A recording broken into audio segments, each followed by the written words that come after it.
Is there a place in time where logic breaks down and wonderment begins? Makeshift Stories presents a monthly journey into the improbable. Today's story, 176, The Gig, read by Mitchel Tew. Somewhere and sometime, the great opportunity you are being encouraged to take may have hidden consequences. That's it? I thought there'd be more to it. Lee O'Neill stared down at the worn, gray industrial carpet through a face hole in the portable massage table while the technician from Hare Mesh Systems worked on his back. It only takes a minute once we're set up.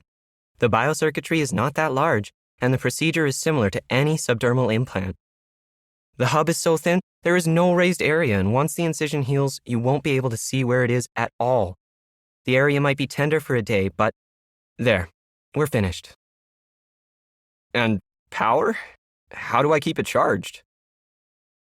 Oh, it uses the natural current in your nerves. Nothing else is needed. It's only a few extra calories a day. No one even notices. At least, we've never had a complaint. You can get up now and put your shirt back on. The technician, a middle-aged nurse who looked as if the world had ground her down to the point that injecting biochips as piecework was all she could handle, began to pack up her equipment. They had met at Lee's career manager's office, located in an old, weathered, brutalist government building from the previous century on a no longer important street. His career manager had insisted Lee get the implant before he left her office, and she had made it clear he didn't have a choice. The contract is on the table. You have to sign it before I can give you the activation code. The technician noted reflexively, like a greeter on the 1,000th person through the door of a store. You've downloaded the app to your phone, right? Yeah. I did it before you got here. Lee struggled to get his shirt on, favoring his still frozen shoulder, then stretched and stiffly walked over to the only other piece of furniture in the small room where the nurse's tablet lay. He looked at the contract on the device, deciding whether he should read the entire agreement as a way to protest the situation, but such a futile act would only delay the inevitable. So, deciding it was pointless, given the mesh hub was already spreading its gossamer tendrils out under the skin of his back, he just scanned the first few lines of the incomprehensible agreement. Why the back? Why not a leg or an arm? We tried both at first. Too many nerve endings, and the company's afraid people could remove them on their own. Did that ever happen? The technician ignored the question and continued to pack up. There are fewer nerve endings in your back, so it's easier to insert, and you're less likely to feel it under your skin. Lee picked up the tablet, hesitated, then pressed his thumb to the screen and handed the device to the technician. There, it's signed. Good. The validation code will have been automatically sent to your phone.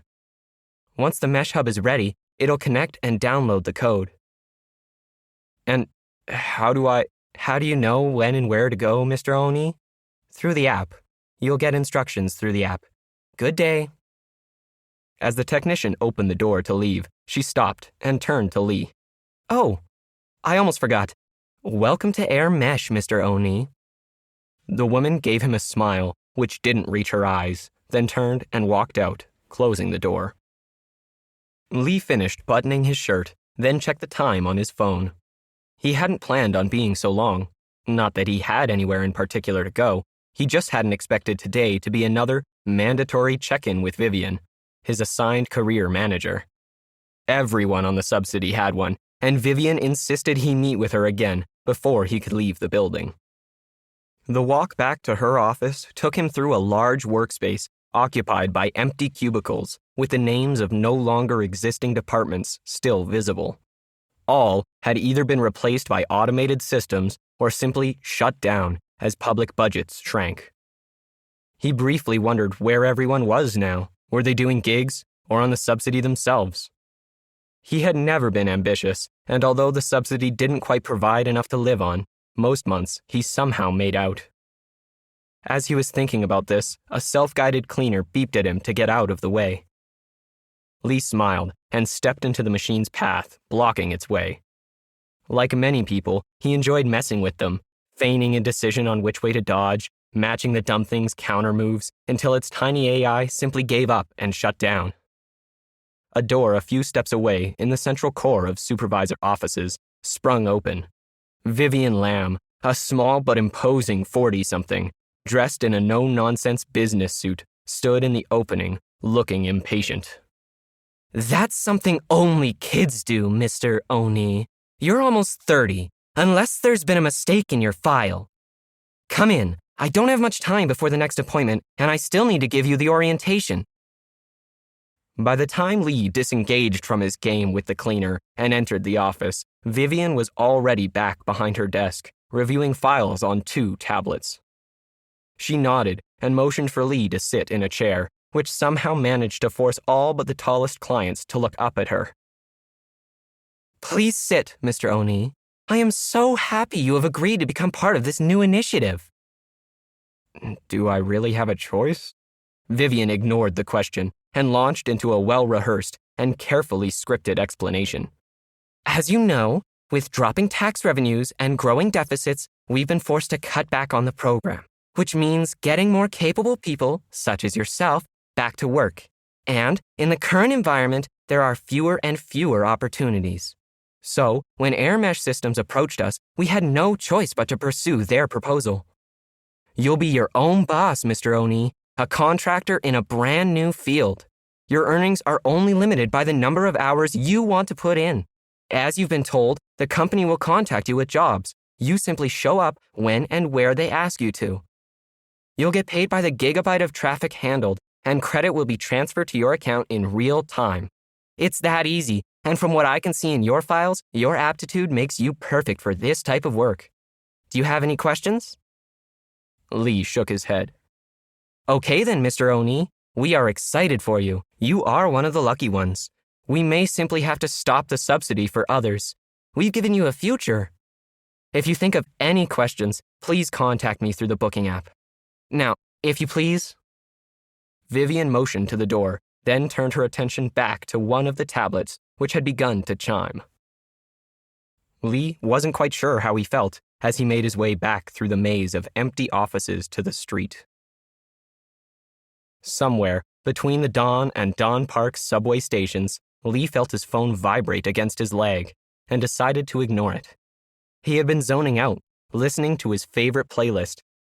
He found dealing with officials draining, and he hadn't quite gotten his head around the idea that he had been kicked off the subsidy. The new gig had no guarantee of income, so what would happen if and when there wasn't enough work? It seemed all too tenuous to him, but Vivian had insisted it would be fine, that it would be better for him. He didn't trust her, especially since she had explained he was one of the first in a government industry pilot program. His phone buzzed again, this time cutting into his music with a distinctly abrasive synthetic voice. "Please be in City Hall Plaza by 3 p.m. and remain in the zone designated in red on the Air Mesh app. Your GPS indicates you are only 4 stops from your designated target. Payment will start once you are in the area." "Already?" Lee griped and pulled his phone out of his pocket. "She didn't tell me it would start so soon." He protested loud enough to make several people standing near him in the crowded car turn to see what his problem was. 2 young women beside him, in jeans and hoodies, with backpacks and scarves, edged away. Lee didn't care what they thought. He was angry. When Lee tapped his earbuds to start his music again, he noticed the train was unusually crowded for the time of day. Like the 2 women, most were casually attired, but it was the scarves and hoodies that made him wonder what was going on. Despite the unusually hot spring day, why would so many people be wearing things like that? Lee's phone vibrated impatiently again. "Please acknowledge your acceptance of this job by pressing yes on the AirMesh app." Annoyed, Lee poked at the icons to open the app, hit yes, checked where he was supposed to hang out, then got an idea. No one had mentioned how he should spend his time while he was working, only that he needed to be in the red zone. He thumbed through his contacts, stopping at his friend Anita, then hit the call button. Hey there, it's Lee. Got time for a coffee? It's on me this time. I've got this gig. I'll explain when we meet. I'm texting you the address. See you there at 3? Awesome. The unusual crowd got off at the same station as Lee, then seemed to melt into the streets and disappear. On the walk to the coffee shop Lee had arranged to meet Anita at, the sun was hot enough to make him sweat. Located in the center of this target zone, just off the public square around City Hall, the place was generally not on his list of hangouts. It was too upscale and expensive for someone on the subsidy, but it was the only place he could afford in the area. A block away, his phone buzzed, acknowledging he had entered the zone. Lee thought for a moment he could feel the skin on his back tingle, but the technician had insisted there would be no sensation when the hub was active. Out of curiosity, he stopped to check his account on the mobile app and noticed a small deposit had already been made. He laughed and smiled. This might be okay. The cafe was an upscale automart across a busy street from the City Hall Plaza, which was currently empty, except for a few mid-afternoon shoppers meandering through to reach the far side. Lee shivered as he pushed through the door into the metallic cool aircon and suddenly wished he had worn a hoodie like the crowd on the subway. Anita spotted him and waved him over. Are you sure you can afford this, Lee? She questioned. Anita had been his friend since childhood and was always looking out for him. Yeah, no problem. How's business? Better than last month? Okay, I guess. At least I made something on my last few designs. I switched job boards. Not as many companies posting work there, and the jobs are smaller. Which means that there are fewer people bidding on work, and I don't have to discount my rates as much. I'll make expenses this month. She shrugged, then looked critically at Lee. I was surprised when you called me. Didn't think you had the money to blow on overpriced coffee. Hey, I thought you said they were kicking you off subsidy. They did. And you're blowing the last of your cash here? I don't get it. Lee smiled and laughed. Yeah, I got bumped off, but they forced me into a new pilot program. I'm gigging, like you. I'm working right now, or at least my back is. Anita looked puzzled. I didn't have a choice. Volunteer for this new pilot program or get nothing. I would have been on the street. At first, I was really ticked about it. I didn't want to do it, but it's really not that bad. I'm working right now. I just have to show up where they tell me to and hang out. You're not making any sense, Lee. There's got to be more to it than that. No one pays you to just show up and do nothing. This gig does. Anita started packing up to leave. Is this just another one of your scams to con someone into buying you lunch? Sorry, Lee, I can't afford to subsidize you this month. I'm just getting my head above water.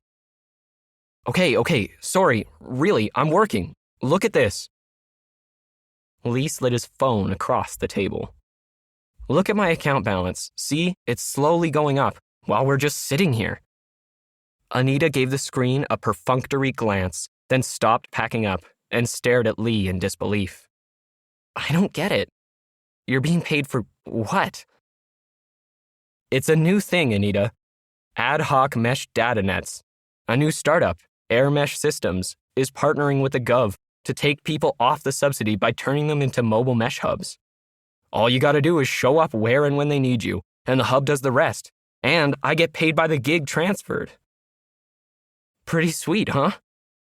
Okay, I guess that makes sense. You carry around a hub for them, but knowing you, you're going to forget it once and get fired.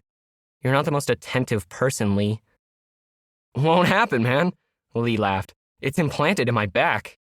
What? New technology, Anita. It's a subdermal biochip. The thing runs off your body. I wasn't even sure about this when they told me what I'd be doing, but the upside is I can do things like meet my friends, buy them a coffee, catch up while my back does all the work. I'm just the host.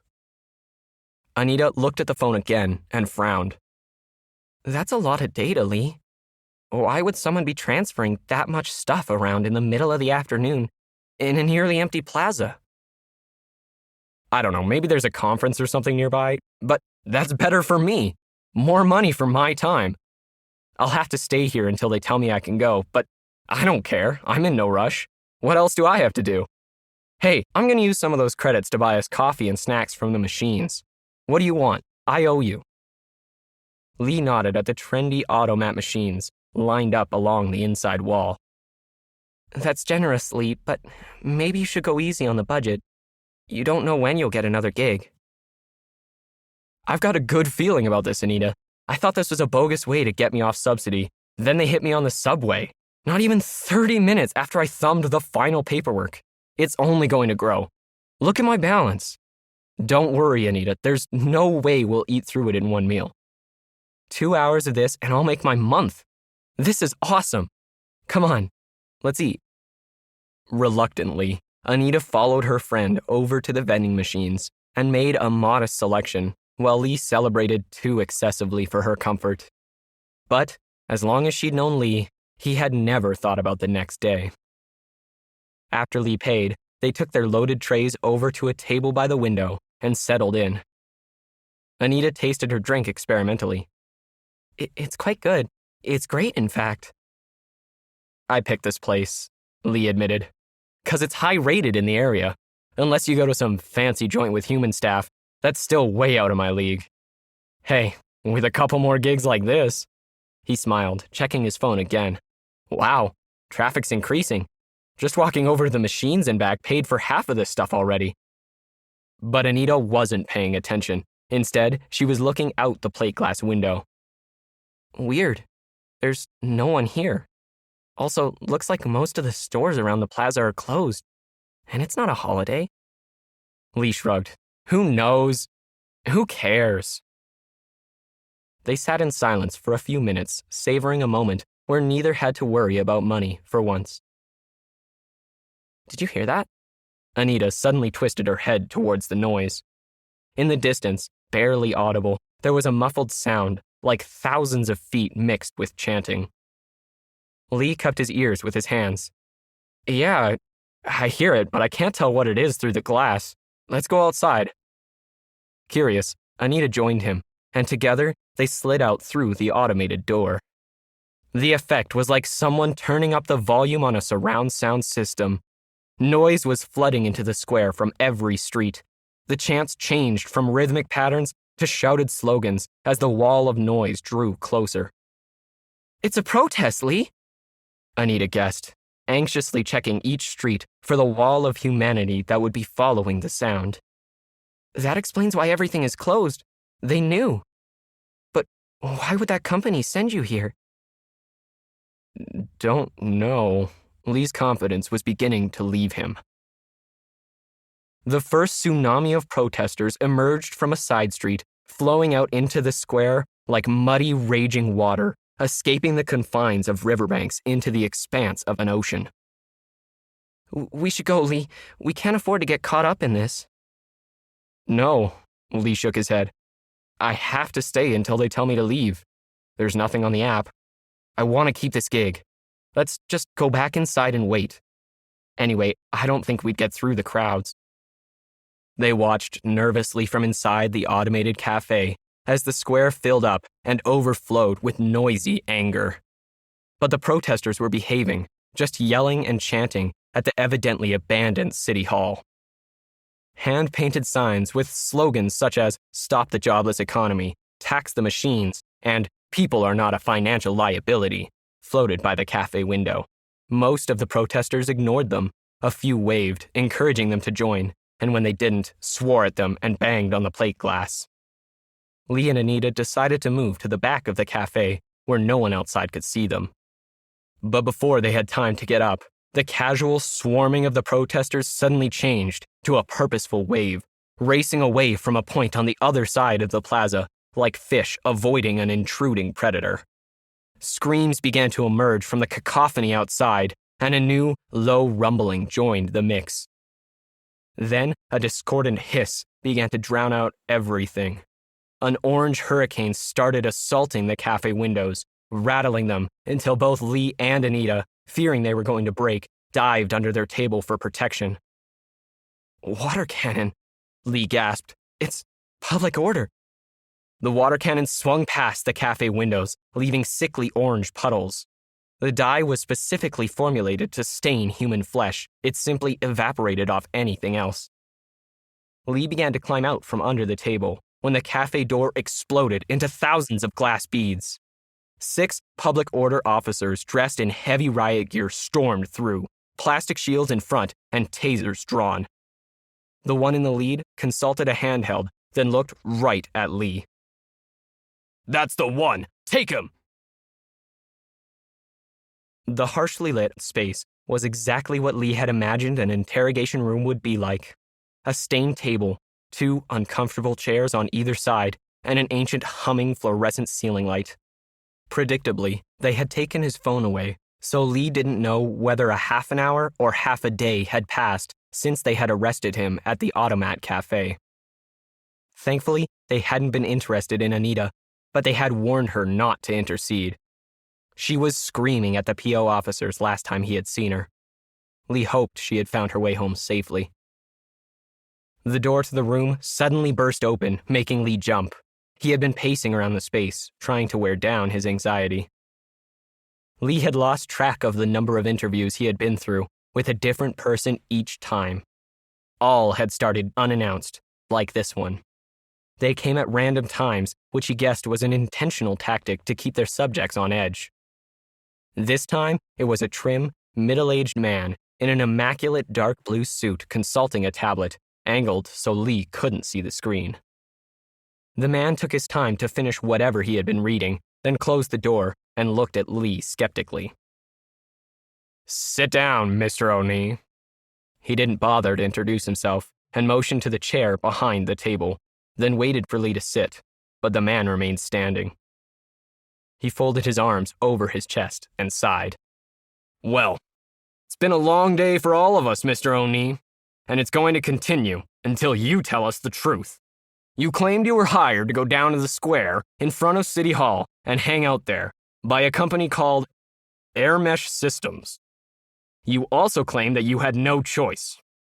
You claim you were on the subsidy and your career manager, one Vivian Lamb, insisted you had to do this or be permanently barred from the program. You also claim this is a new public-private initiative with Air Mesh Systems to get people off subsidy. And you claim an air mesh technician implanted a biochip mesh hub under the skin of your back while you waited in the old social services building during an appointment this morning with your assigned career manager. Finally, you are insisting you have no idea who was using the mesh network you were hired to create. I can't change the truth, and I refuse to lie. I've told everyone who's talked to me to check with the subsidy office." "And we have, Mr. O'Neill. I read their response on the way in. I'll show it to you if you want. But I assure you, you already know what they said. There is no Vivian Lamb. There is no public-private pilot program. There is no company called Air Mesh Systems, and the old social services building has been closed for over a decade." Lee felt like the world he knew had just been pulled out from under him. That's impossible. I've been meeting Vivian, my manager, there for almost a year. See, this is why we are still here. There's not one verifiable fact in your story. Think about it. Biomesh hubs are new tech and very expensive. Why would a company implant them in unemployed losers like you to make a few cents per gigabyte renting time on localized mesh networks? You see, if you're going to make something up, you gotta think of something more plausible. On the other hand, if you're a well-funded radical group like the Tellurians who needed a secure local comms net that can be surreptitiously configured when and where you need it, the expense makes sense. We've known for a while your organization had been using mesh nets, but we couldn't figure out where the hubs were until today, until we caught you. We know there would have to be about 8 people needed to cover the area. Look, all we're wanting from you is a name or 2. Your hub will have the encryption codes to the network. We're going to need to take it out, of course. So, a 10-minute operation, a few names, and we'll consider letting you go with an ankle monitor, and that will be it. What do you say? But I don't have any names. I don't know anything about the people behind the protest. Look, we both know that's highly improbable. You must have something. A first name, a nickname. People talk. What did you call them? Give me something so we can call it a day. I didn't call them anything because I was there with my friend on a gig, and that's it. I never met or talked to anyone. Like I've told you all 1,000 times, I didn't even know there was going to be a protest. So I can't tell you what I don't know, Lee pleaded, dropping his head into his hands, then rubbing the top of his aching head. Get up, the man snarled, abruptly changing his demeanor. We're all tired of hearing lies. Let's go get that chip out. If you volunteer some information before we extract the data from the chip, then we'll say you were cooperating. If not, don't expect to be back on the street until you have gray hair, kid. The man grabbed Lee by one arm and hauled him up, then pushed him through the doors into a narrow, dank hallway where 2 uniformed public order officers grabbed Lee and began to manhandle him away. I was just working. They didn't give me a choice. Lee felt compelled to yell one last time, but wasn't really expecting anyone to listen. He struggled away from one of his escorts and turned back to face his latest interrogator, and was stunned by what he saw. Standing outside the room where he had been, Vivian Lamb was consulting with the man in the blue suit, pointing to something on his tablet and smiling. Miss Lamb, look, it's me, Lee. Tell them about the pilot. Tell them I don't know anything. Lee pleaded. The woman looked up, and Lee noticed she was wearing a lanyard with a public order badge number. She stared at him like a cat playing with its prey. I'm sorry, do I know you? I'm Lee. But please just tell them what happened. Vivian ignored him and looked back at the tablet. You're sure you can extract the data from his hub? They'll have encrypted their traffic. No problem, the blue-suited man nodded. This is a real break for us. Thanks. Awesome. We're done here, officers. The woman waved Lee and his escorts away, then approved something on the screen with her thumb, grinning with self-satisfaction.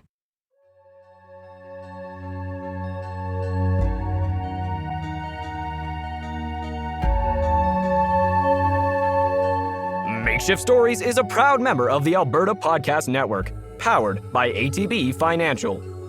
To listen to other great APN podcasts, such as Otherwise, please head over to albertapodcastnetwork.com. This episode is brought to you by Park Power, a provider of electricity and natural gas in Alberta that offers low rates, awesome service, and profit sharing with local charities. In Alberta, you get to choose who to buy your energy from. If you choose Park Power, your money stays here. Plus, Park Power shares its profits with local, not-for-profits that are working to make a difference for their communities.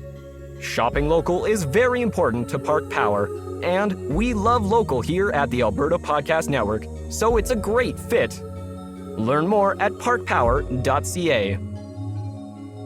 The Alberta Podcast Network, powered by ATB, is happy to be partnering with Seat Giant to offer you a deal on tickets to major sporting events, big concerts, popular theater throughout North America, and more.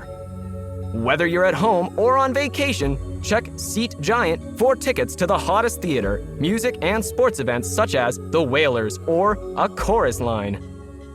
Visit seatgiant.ca to find tickets.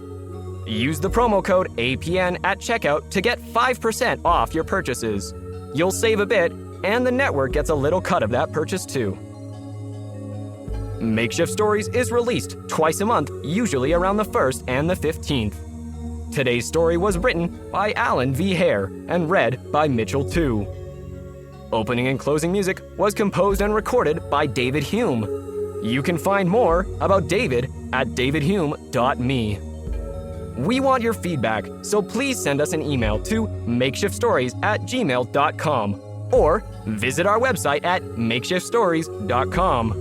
You can help us out by telling your friends about us and getting them to head over to Apple Podcasts or their favorite podcast provider to subscribe. Makeshift Stories is released under a Creative Commons non-commercial attribution no derivative license, which means you are free to share our stories. Just remember to credit us and don't alter anything.